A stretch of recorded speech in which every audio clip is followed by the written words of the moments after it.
Mhm. I've been thinking about making this whole little dance intro where we have a musical intro and all of my guests have to dance with me lately because that's just the kind of person I am. So I'm glad you dance with me.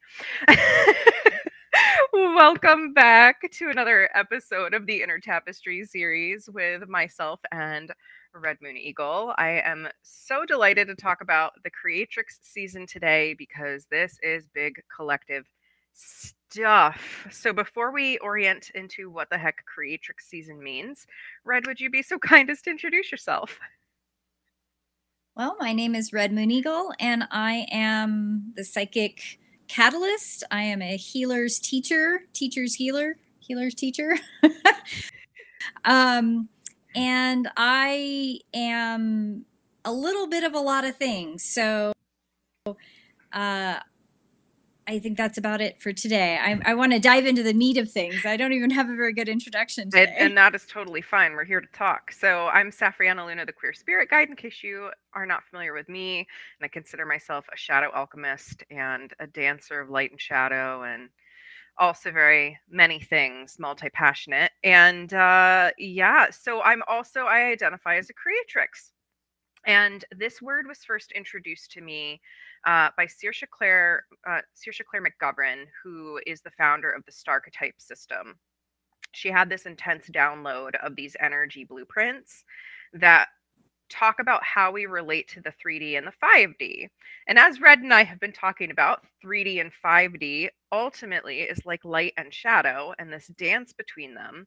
And so I've had this entire new framework drop in about what it is that Creatrix imprints do.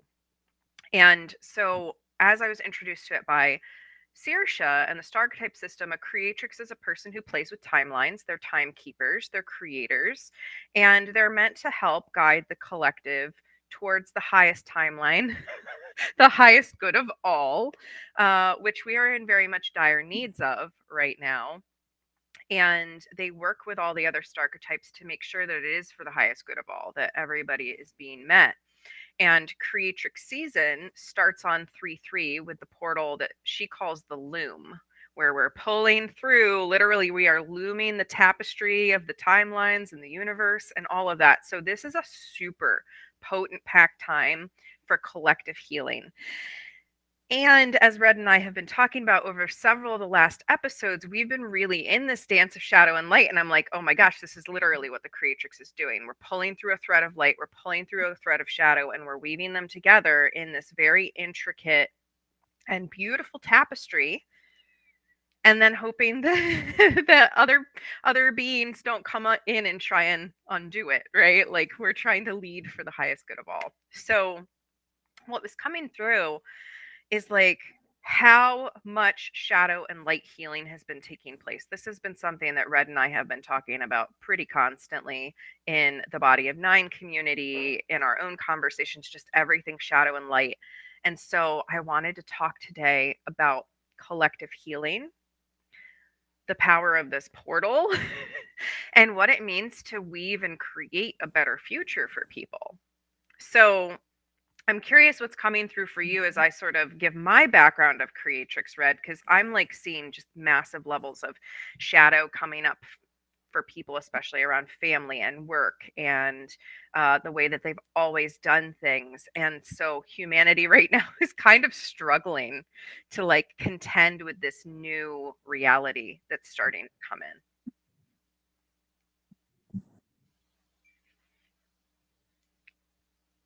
Yeah, one of the things that comes through with it a lot recently, and I totally jive where you're going with a lot of that, is the layered of the community participant, because we have been heavily influenced in our collective history on the uh, I think the word I'm looking for is the helplessness shadow, Hmm. the feeling that you're helpless, that there's no point.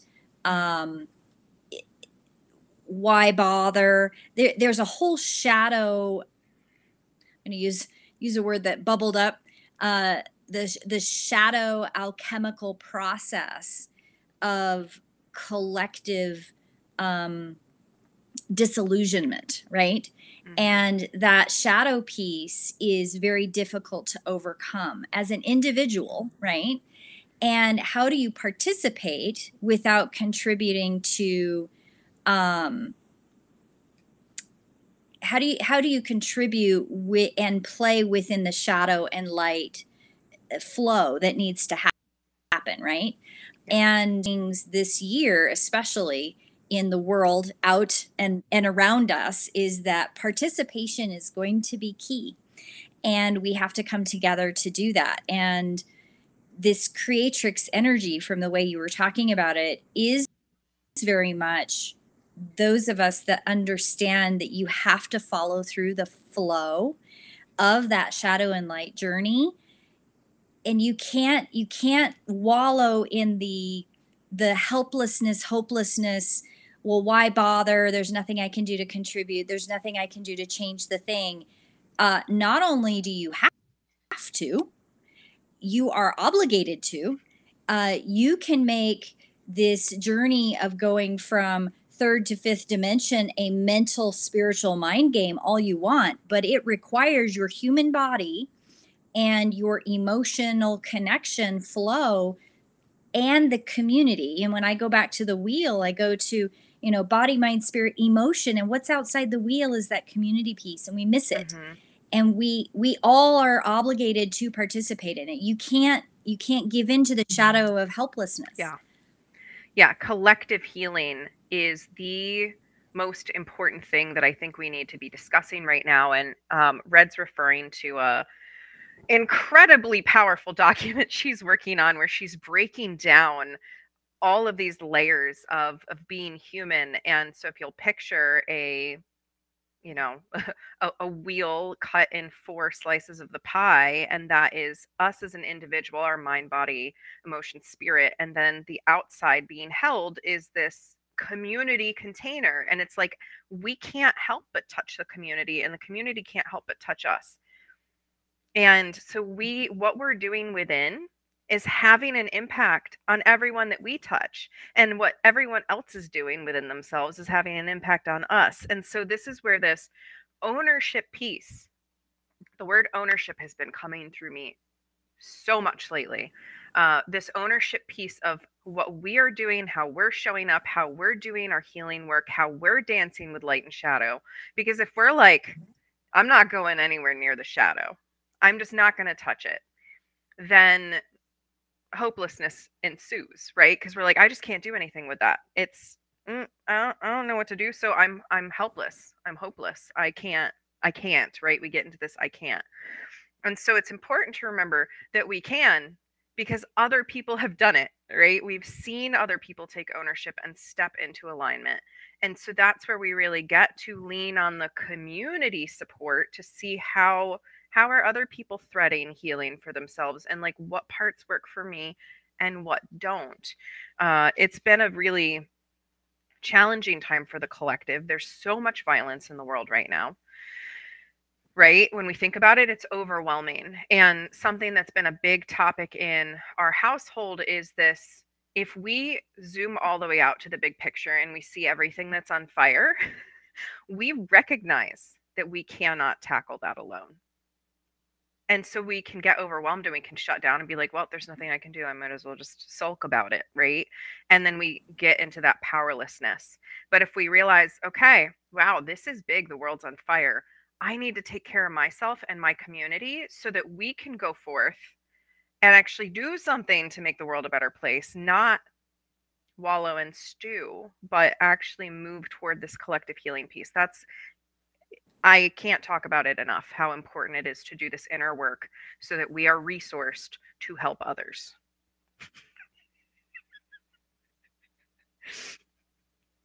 It's my soapbox right now. I mean, I can't reinforce that. Oh, it is a soapbox moment, because it's a very important thing that when you're, I had a conversation with somebody very, very recently, and I caveat this with actual conversations, but the sum of it was that you cannot play the avoidance game in your own shadow journey. You it's this analogous thing to, I don't know how y'all are, but I hate balancing my checkbook. I hate accounting. I hate everything that has to do with it. But it's a thing I have to do. Okay. And so I will avoid it. I will avoid it till I literally do not know how much money I have. Like I have lost count of the mental spreadsheet going, I don't know. Do I have $4 or $400? I don't know. So I will avoid it until I have to deal with it. And usually when I sit down and I'm in a good place, it's not that bad. I know the tools, I know how to do it, and I do it and I go, "Oh, look." Usually I find extra pennies somewhere like, "Wow, I didn't know." And look, my bank account's great. Um because the fear overwhelms and you get stuck in that place of avoidance. And you know neurodivergents do it all the time, neurotypicals do it, We like we all avoid. all We do all the try avoidance to. game. And 100%, I'm pretty sure it's just a human thing. um the big thing that happens with shadow is that when you avoid shadow, the universe gives you so many opportunities to deal with it again and again and again. And if you're not ready the first time around, it's okay. There's no judgment. Universe doesn't care. I mean, universe is not doesn't have a judgment hammer on the other side saying, "Oh my God, you didn't deal with this, so I'm going to slam you twice as hard next time." It's not really how it works. It can feel that way if you've been playing avoidance for a long time. What's actually happening? You're given many opportunities, and those opportunities always come with a helping hand. There's always someone in your sphere that can help you with it. In the wheel, body, mind, spirit. Everybody talks about body, mind, spirit, but they very rarely talk about emotion, right? That's that fourth piece of the pie. And on every piece of it, right? Like if you want to work on body, there's a coach available, there's a workout method, there's somebody you can talk to about nutrition.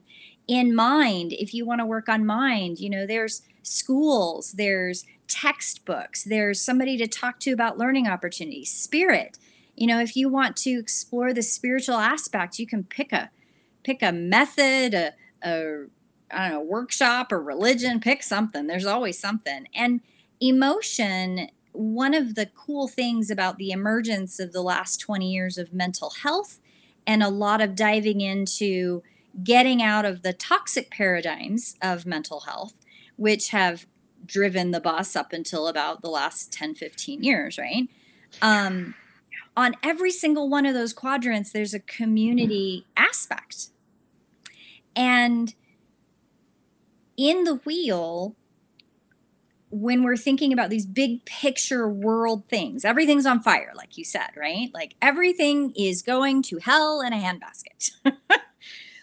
And that big picture is reflected in many microcosms in our country and in our world.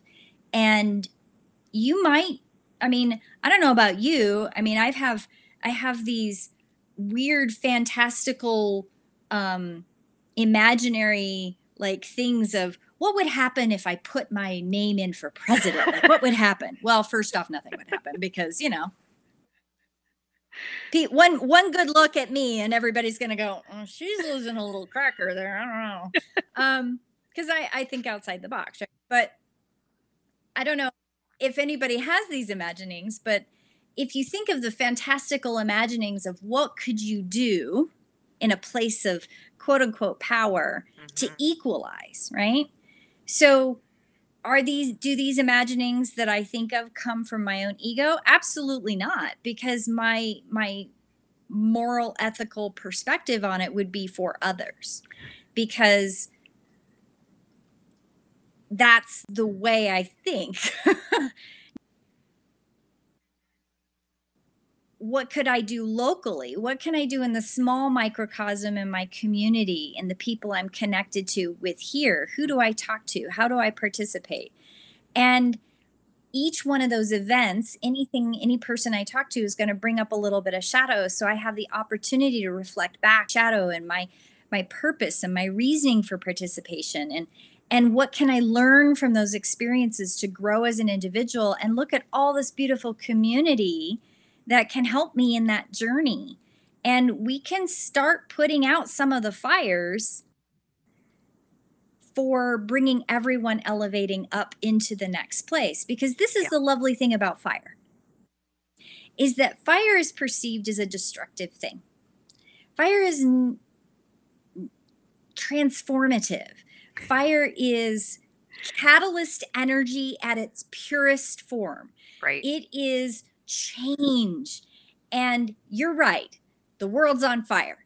But think of what's happening. It has to happen that way to make people change. Yes. If you don't light something on fire, they're not going to change.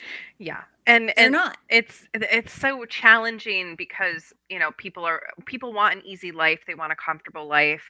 They don't want things to be on fire, but the more that we're unafraid of fire, right? We see it as a creative power, as a transmutive power, the less scary it is. But also, like, how are we supposed to go save someone across the world from the fire when our neighbor is on fire, when we're on fire, right? It's like we have Mhm. to move this stuff within ourselves first. We have to look at the micro, because that's where we have power. We don't have power at a macro scale. We are the universe, like we're a part of the universe, but we can't control the whole big thing because we're just one cell of the body.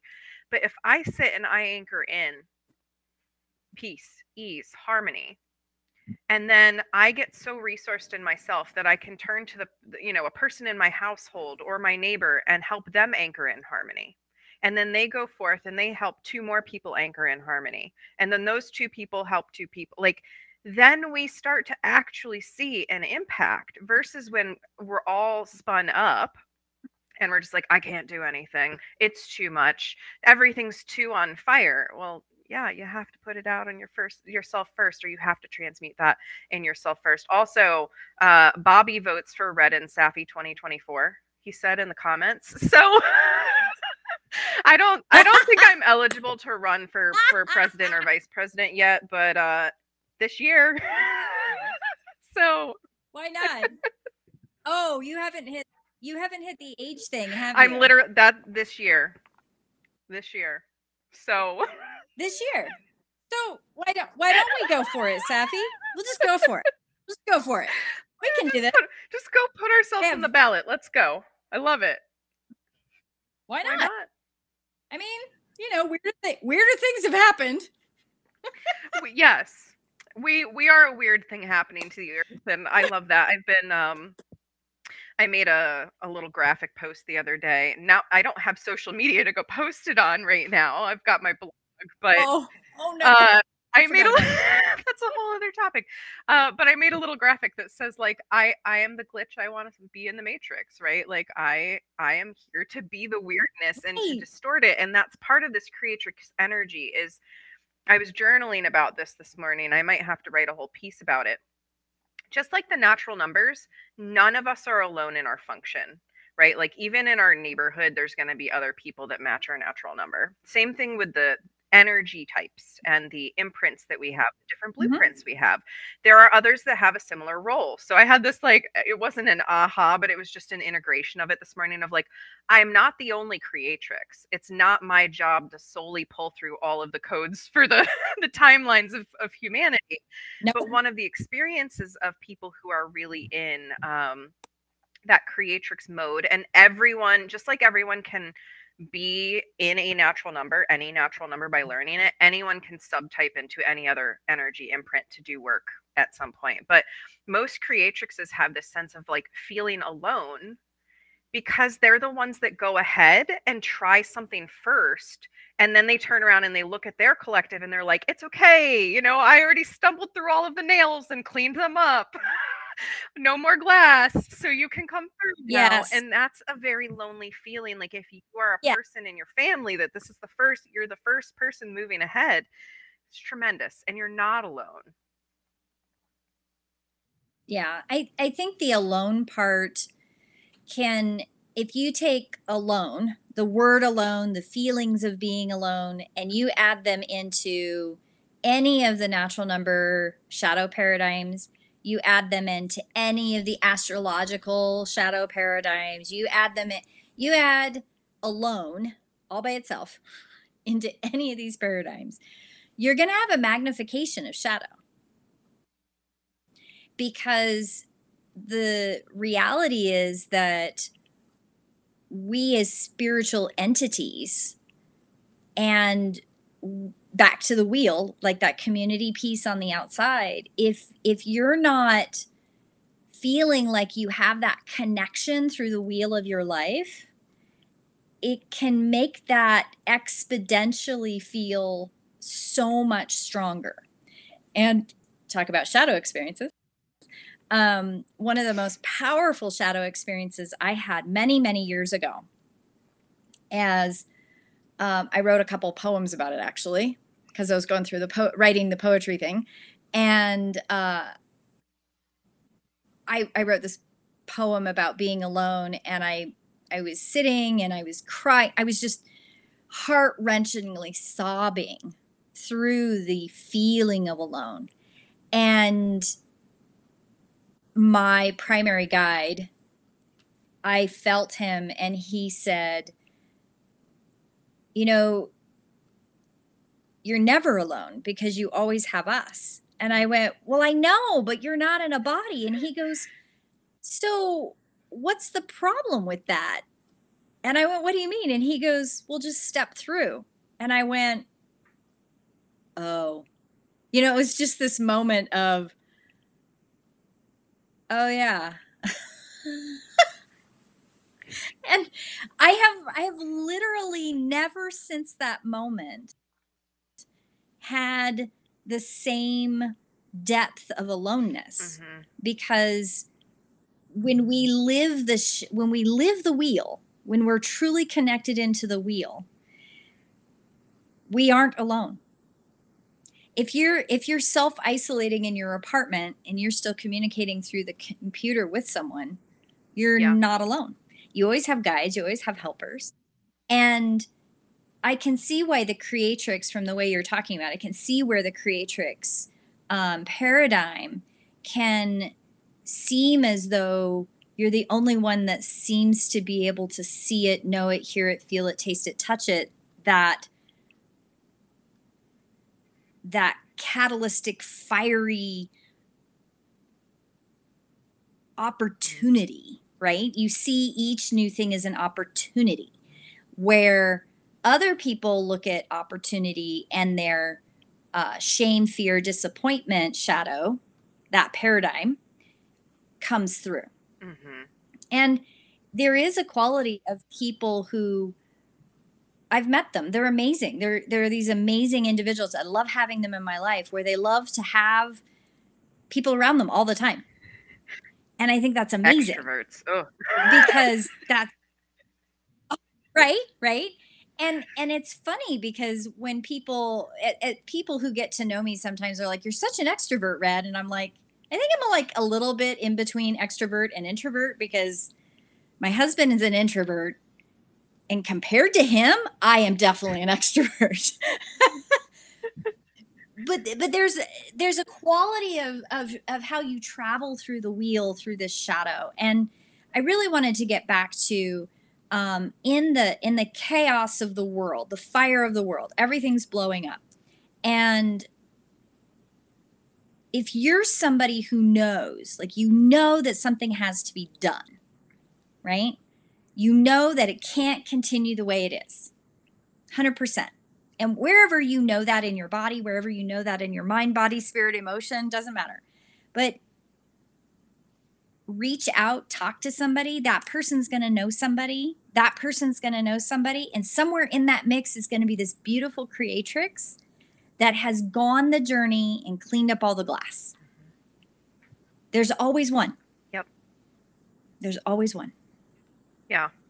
And that's what I love about actually exploring diversity, right? And natural numbers teaches us that.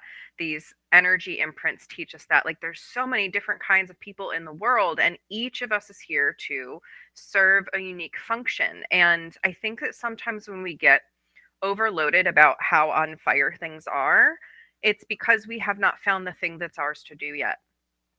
When we know what's ours to do, like my thing to do is to hold the torch of hope when everyone else is like, I want to give up on life. Like there's no hope. And that's literally my job. And it can be challenging sometimes to hold the torch when everyone is, weeping around you. But that's what's mine to do. And so even in my lowest times, I'm able to go, but I know that what's mine to do is to just hold the torch of faith and hope that we're moving toward, even though it's going to get worse before it gets better, right? We're going to go deeper into the shadow before we can emerge back out into the light as a collective. The more of us that are doing the dance, the quicker that can happen. But the collective, the human collective right now is on the whole avoiding the shadow. So people like me are here to go first and say, hey, did the thing, it's okay, you can do it too. Oh, yeah. And then all of the Oh, other imprints, all of them are holding support in other ways as it's happening. And then there are people to come along and close it up for us when we've done what we need to do, so it can be integrated. Like there is this magic of all of us doing what is ours to do, and then we're not so overwhelmed by trying to take on every single role and every single person's job. That's why we all have our own little like passions or things that break our heart that we want to make better, right? Like it's not every person's job on the planet to go forth and be a crusader for animal rights. It's not everybody's job on the planet to go forth and crusade for women's rights, right? Like each of us has our thing that we're like, I'm passionate about this. I want to make it better for this group of people. Well, I want to make it better for this group of people, but I'm also excited that you're taking on this group of people or beings because they need taken care of too. Yay, we're each doing what we're meant to do. It's in this like one size fits all, we just need to fix everything, that I feel like a lot of the timeline collapse in a not so good way ends up happening, because we start trying to open all the, oh, I got to fix that and I got to fix that and I got to fix that, and there's too much distraction instead of, this is my part in this bigger tapestry, and I'm going to focus my time, attention, energy on what is mine to do. And what is yours to do? Well, take care of yourself. That's number one, and then the rest comes.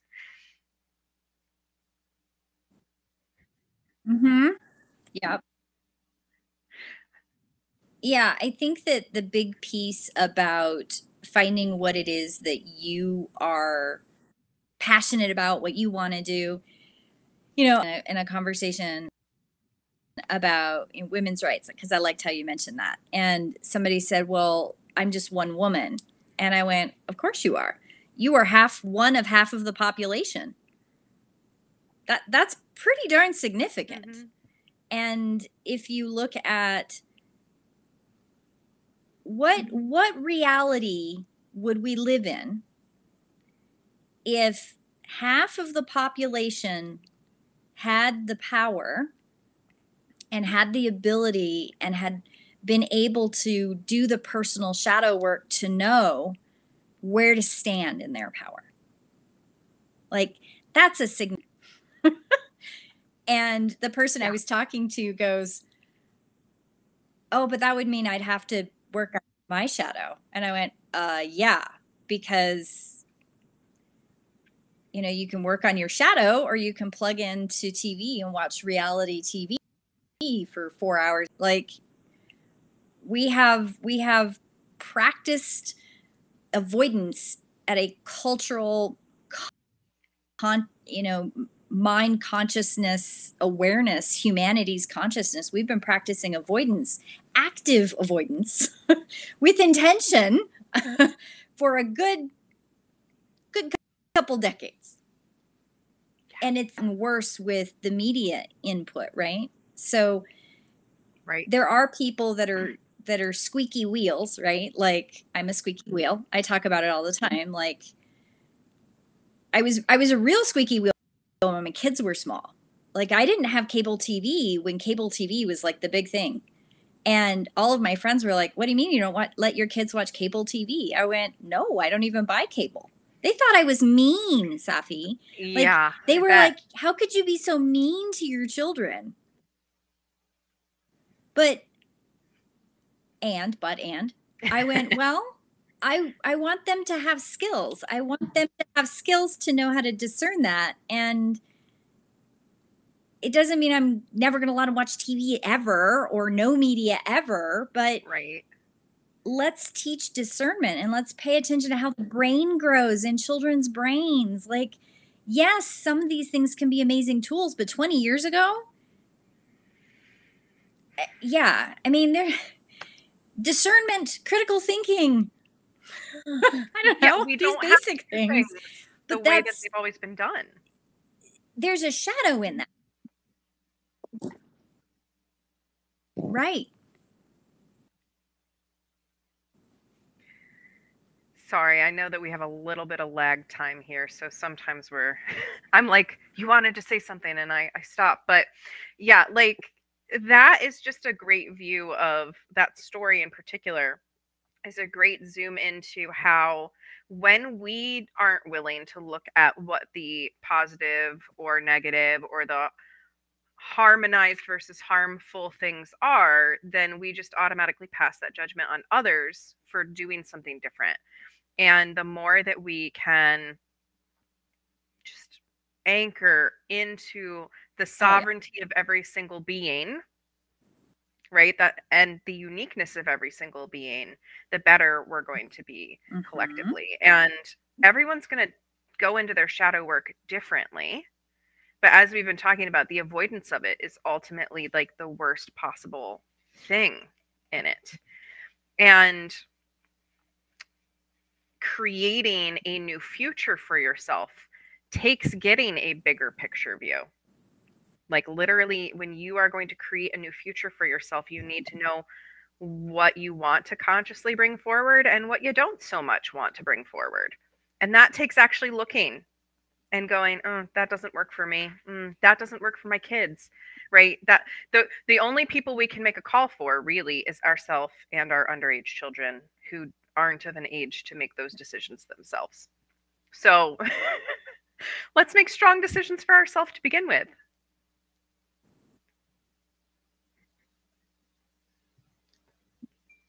Yeah, there's a layer in when you're deciding like what you want, what you don't want, things like that, right?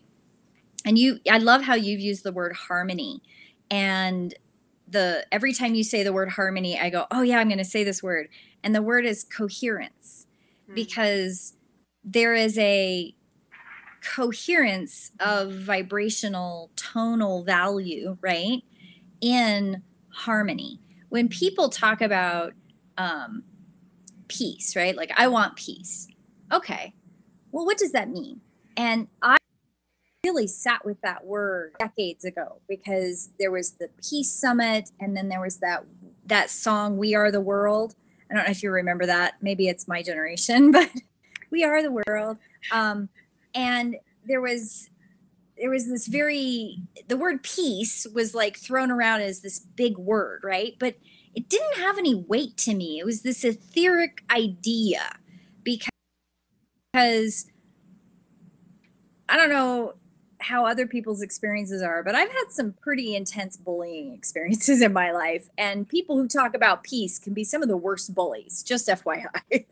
And so it's an ethereal idea, but what does it mean? And what I had boiled down the word peace to was coherence, coherent vibration versus dissonance. And I love the use of harmony in that.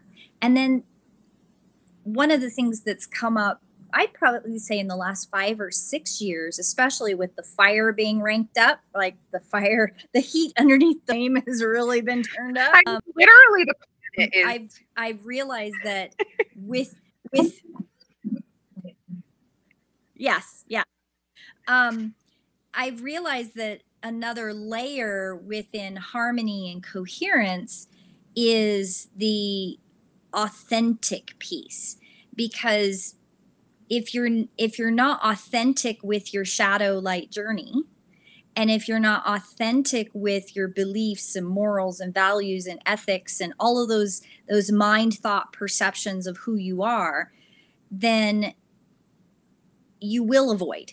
You will make the excuse to avoid the shadow. I have a beautiful friend that I absolutely adore, and this person is so good at talking themselves out of an authentic experience with shadow, because the authenticity piece hasn't anchored in within that. I think this person is very much attached to the idea of what peace is in this abstract term, but has not understood the harmonic coherence in the vibration of the authenticity within. Does that make Yes. sense? I don't know if I'm using still too big of words, but I keep trying to narrow it to make it real. So it's really interesting that you're talking about the word peace in sort of relationship to the word harmony, because I don't know why lately, but what's been coming through for me is my mission is to anchor in the energy of peaceful harmony. And so then the question has come up, well, what does that mean? And to me, peaceful harmony is being, okay, so if this is the line, the 4D, and we have the shadow and we have the light. Peaceful harmony looks like being able to do this and exist on the axis where both are, and not be in conflict about it, like in hardcore conflict, right? Conflict is not, I don't see conflict as like the opposite of peace. I see peace as being able to hold the energy of, oh wow, it's doing this and I'm No, bouncing back and forth, but I can hold it and I can bring forth and source the information from it and still be in harmony, knowing that I'm going into the uncomfortable. I don't have to explode or avoid the uncomfortable. I'm able to be at peace with the uncomfortable, and therefore I can do this and I can be harmonized in my whole being, right? When we're literally actively like, I don't need to look at the shadow, or there's nothing there for me to see. That's because we're not making peace with it. We're literally like, oh no, I can't be in peace with that because I am looking at it as a quote unquote bad thing. I don't want to go there. That's not harmonized within the system, and it's not being peaceful within ourselves either, because we're literally shutting out parts of us that are a bigger part of this overall equation. So yeah, for me, peaceful harmony is just being able to be whole within ourselves, the light and the shadow, and make space for it. And even when the feelings of discomfort or conflict come up, to be able to be like, okay, I can make space for this. I don't have to run away. Some of us really, really have a hard time with this, though, and I understand. I was thinking about. you know, Go ahead. yeah, yeah, yeah, I think that there is genuinely a a underlying terror for some people about bad, quote unquote, chaotic, uncomfortable things. And I say the word terror rather than fear because in many people, there's this huge uptick of people with a lot of anxiety that I've seen in the last 3 or 4 years. Mm-hmm. And when down, a lot of times when I talk to people with this, it's oftentimes it seems to be they are very aware of the undercurrent of that fiery, chaotic change that's moving forward. And Mm-hmm. there is an undercurrent of knowing that they're not prepared for it, that they know they're not prepared. At some intuitive, just visceral level, they know they're not prepared for whatever this change is. And usually those conversations end up talking about the shadow, because once you do the shadow, I use this term loosely and you understand this, the shadow work. But once you do the shadow work, that anxiety really does lift, because you have looked the beast in the eye, so to speak, right? Like you've looked at the Hmm. big scary thing that you intuitively knew that you were unprepared for. Right. And there's somebody with you, I or you or someone else who's done a lot of shadow work. They've they have been through the gauntlet. They've been through the journey. They've been through the big scary unknown thing, and they can share with you these amazing tools that really do work. They really, really do work. Yeah. And there are, I don't know, 9 different natural numbers. So there's at least 9 different ways of dealing with this. For sure. Yes. And that's like people, I have so many conversations where people are like, "Well, I tried going to therapy, or I tried this healing modality, or I tried that." And then they just give up because the first 2 to 3 things that they tried didn't work. And I'm like, there's something for literally everyone. You just have to be Yep. willing to be uncomfortable. And the monster under the bed Yep. is so very rarely as scary as we think it is, right? I talk about like the shadow gremlins, or these little goblins lurking in the dark.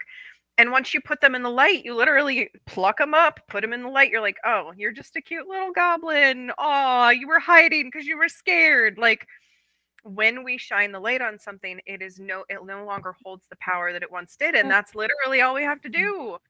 And that avoidance keeps us from dropping into that simple fact that if we're just willing to look, if we're just willing to shine a little light on it, it is not as scary Yep. as we think it is. And I say that being a person with hardcore childhood trauma, and I have gone in and I have looked at every one of these damn traumas, right? And they were not fun, not pleasant, not the kind of stuff anyone should ever live through.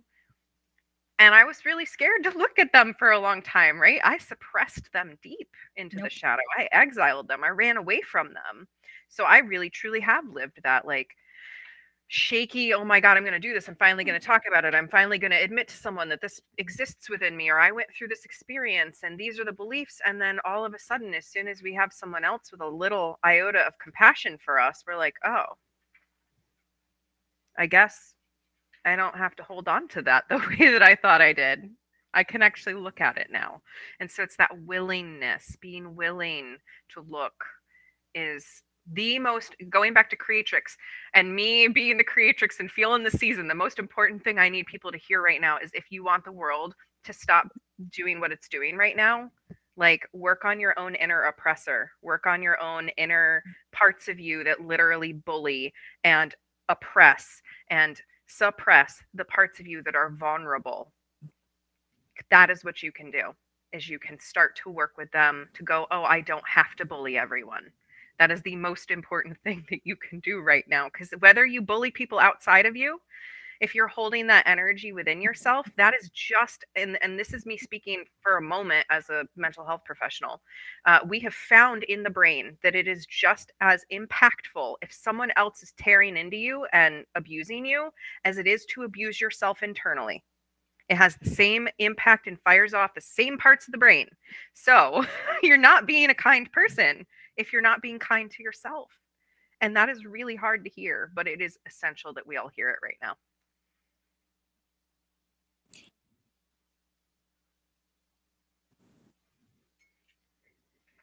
I think that that right there is one of the things that I really enjoyed when I started seeing in media, that I started seeing people talking about internal dialogue, people talking about how to have an internal dialogue with yourself that is positive. What are your internal thoughts about yourself?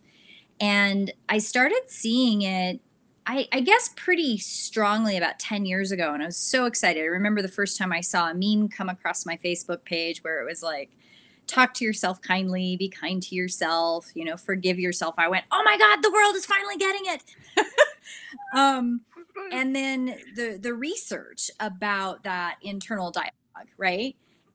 And I remember thinking, yes, the world is catching up. I really did. I had this explosive moment of joy that I think I carried for like 3 or 4 weeks. And everybody I talked to was like, did you see that meme? Did you see that meme? And they were all like, whoa, why are you so excited? I'm like, because I've been saying it my whole life. And they're like, oh, yeah, you would. Like, and one of the most joyful things about this that then turned to sadness is the toxic part of that. And where somebody could take this amazing tool and turn it into an avoidance toxic thing. And I was horrified. And then I went, oh, why am I not surprised? Again, shadow. Mm-hmm. Yep. Yeah. So you do having that where you don't bully yourself, right?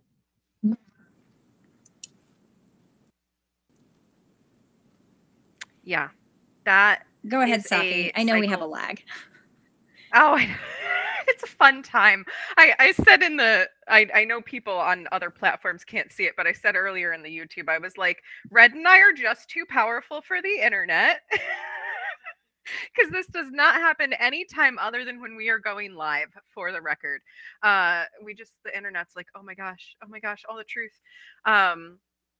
But yeah, the bypassing of the shadow, I see that all the time. I'm glad you spoke to that. Like, we hear this message, don't bully yourself, and what do? We turn inward and we go, how dare you've been bullying yourself for so long, right? And we just bully ourselves more. And that's why my 3 qualities that I consistently bring people back to, and it's the qualities we talk about in our brand, Living Luna, is joy, compassion, and curiosity. Right.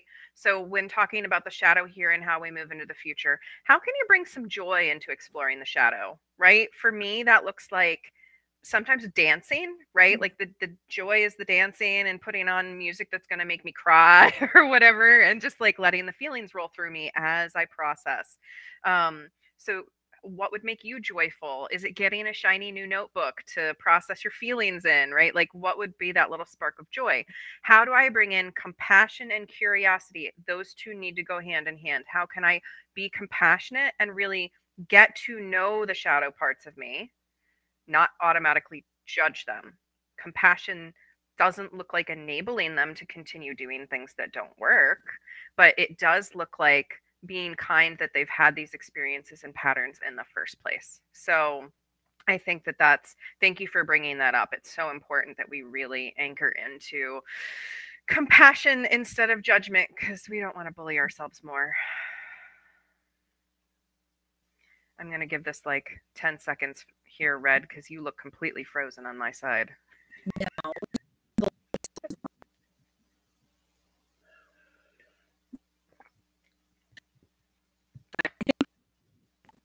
I love one you, of the Internet. things about when you have that internal dialogue and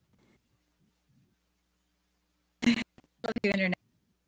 Please keep going. We talked about this before the episode that this might happen. So, yes, because we were literally like, we got on and we went to click live and we were like, it's happening. The internet is not ready for this. But yeah, this whole concept of not being mean to ourselves is so important. All right, let's see if you can come back in here, Red. There we are. You look much better this time. You're like even more synced. Yay. Yes, I think we are a little bit more synced.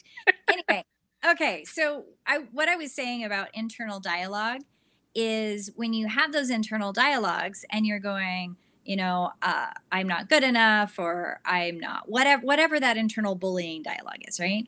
And you use the words joy and compassion, and I love those words. I love those words. But one of the things that I have used to kind of dovetail into that with people is, what about reframing? How about we reframe that thought? And reframing is bringing new words into that dialogue and then practicing them.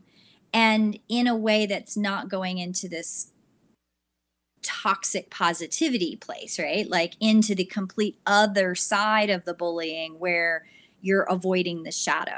So reframing the internal thoughts in a more compassionate way and a self-loving way that is real Yeah. And I've talked about it my whole life, and probably why I am extraordinarily frustrating to some of these toxic healers, toxic positive healers, is that it's got to be real. It's got to be something that's applicable. Can you use it in your day-to-day life? Is it like, don't deny your plethora and your range of emotion and your range of experience. Those are all part of the human experience.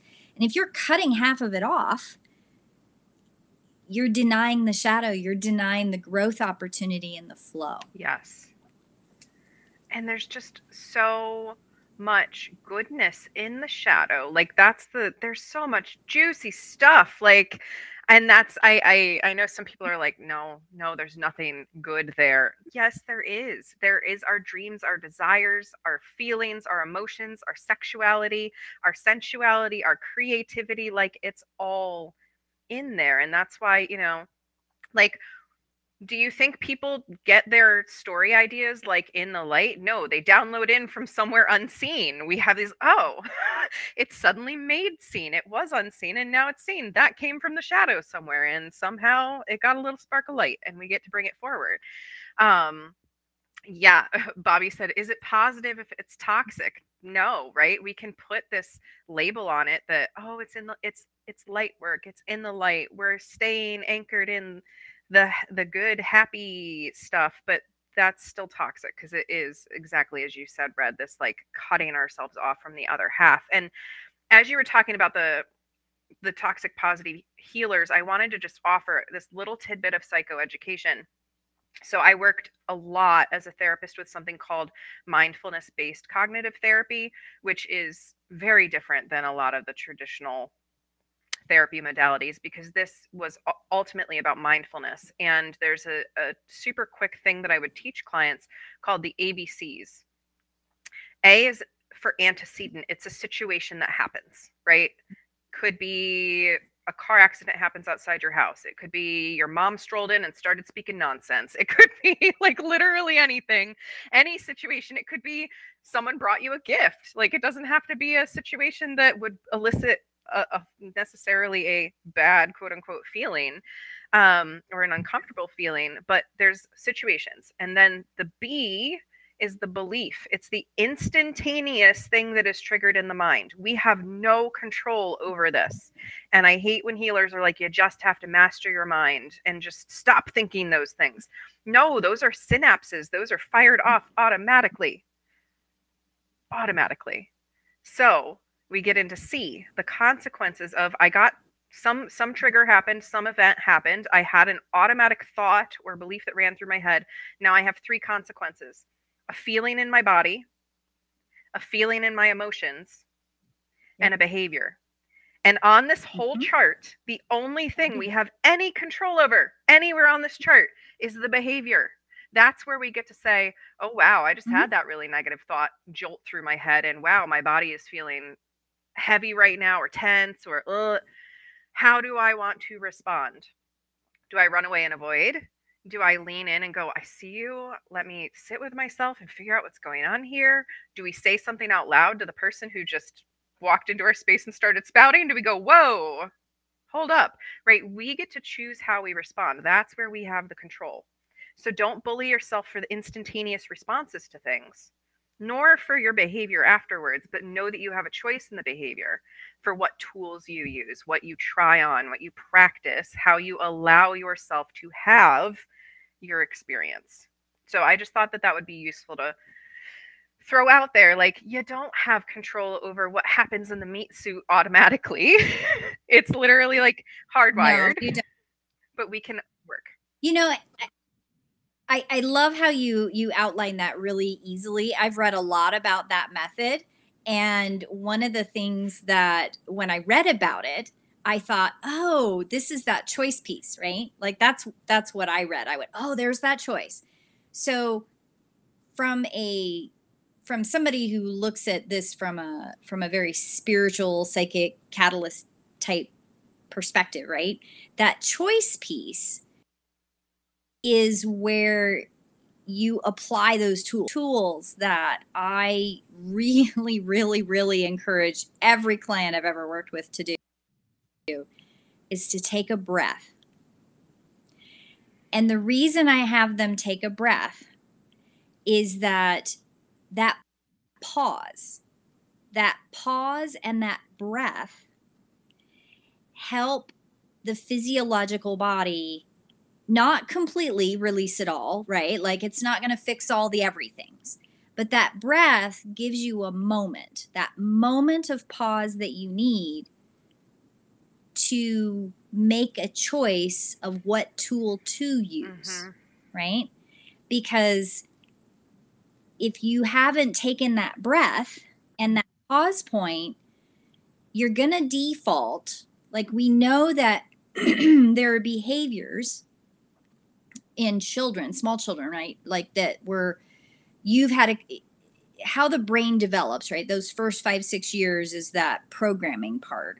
I mean, that's a loose way of talking about it, and we could talk about that another time. But there's a lot of research that says that how that early childhood, those first couple years is that once you kind of pass through all of those hormone changes and you get to be about 25, 26, 27 years old, all of those original programming start to come into play again.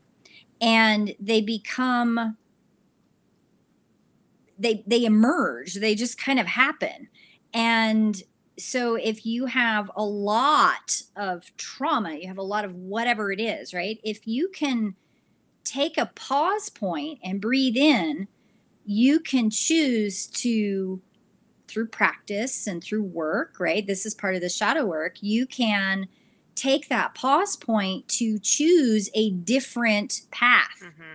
You don't have to use the original programming. You can learn tools to short circuit the original programming and write new pathways. Yep. And one of the things that I can't help but to share this is that I did not have, there are things, you and I've talked a little bit about each of our individual journeys, and I too have done a lot of shadow work. And one of the things that I have very intentionally worked on is that pause point. And I actually have gotten kind of good at it in a way that I have had people notice it. Some people don't notice it, but I have had people notice it. They're like, when somebody asks you a question, you take a breath, Red. And I went, yeah, I do. I take a breath, because that breath does a couple things. It helps me touch all of the energy centers in my body. It helps me align up with which ones I'm going to stack together. It helps me choose the new pathway in a healthier way. Yes. And that's when the wheel, body, mind, spirit, emotion, and community, right? It helps me connect into the full wheel. And that's part of what shadow work does. If you can dive into this and go, guess what? You can do that and you're not going to fall off the bus, I guess is what I'm trying to say. Yeah.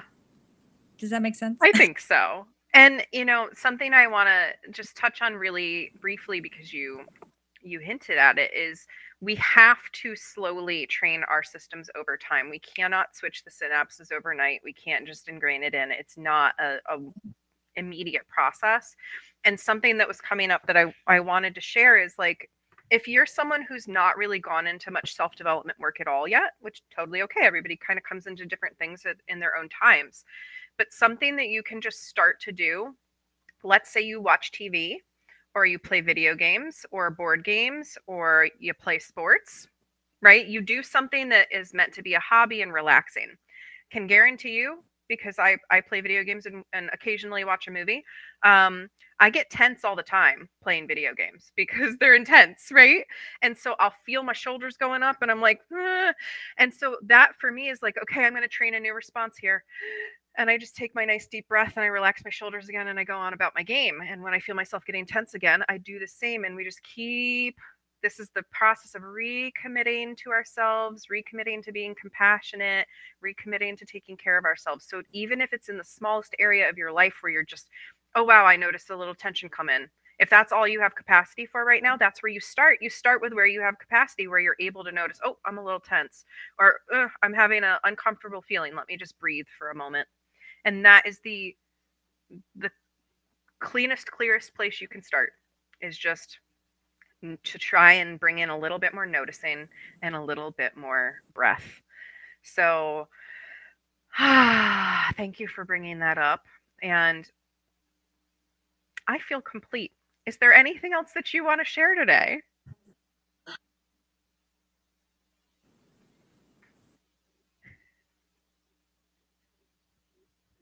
No, I love this conversation. I love where we've gone on this journey with the Creatrix because, the big picture, right, is that there's a lot of big things.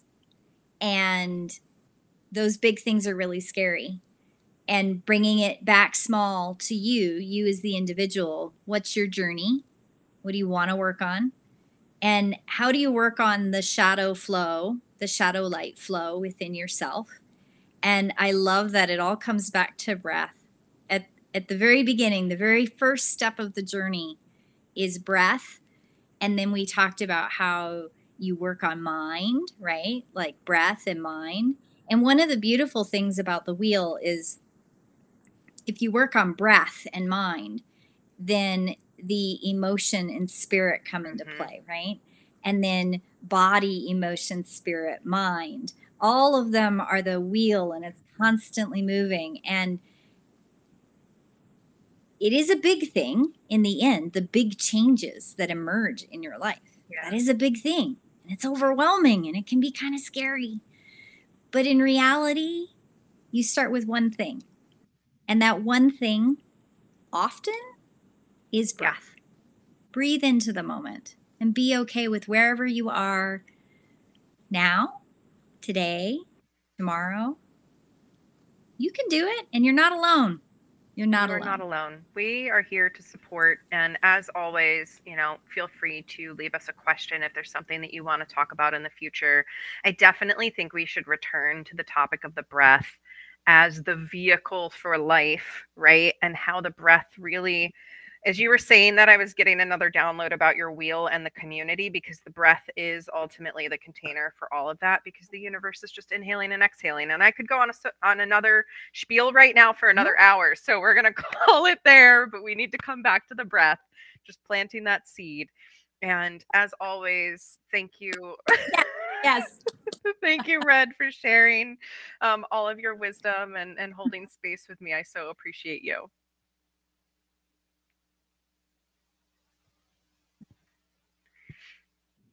I love you too, Safriana. And thank you to all of you listeners. I know that there's a lot of you that are waiting frequently for us to go live. And this is for y'all.